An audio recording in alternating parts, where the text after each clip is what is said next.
Wa pa malutas ang akong bana.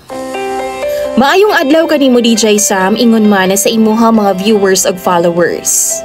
Tawagan na lang ko sa pangalang Elise. 23 anyos ko DJ Sam ug taga dinhi lang sa Mindanao. Magpatambag unta ko nimo og sa imong mga viewers ug followers kabahin aning akong bana nga grabe jud ka dependent.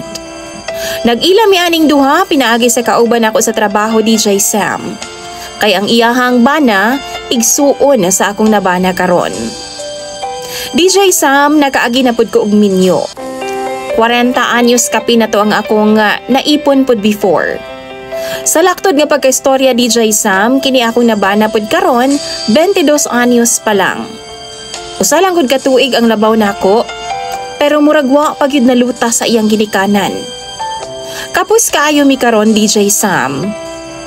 Di pud siya mangitag trabaho sa syudad para makapalit-palit lang pud unta mig mga basic namong panginahanglanon.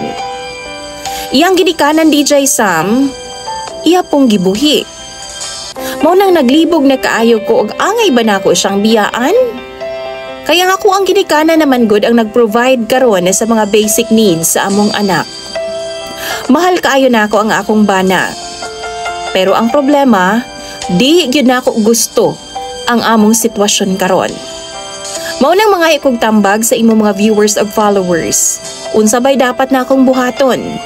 Biyaan ako ni o ako ba ning sabton? Basahon ako na tanang komento ninyo sa comment section. Thank you kaayo DJ Sam sa pagbasa. Imong sender, Elise.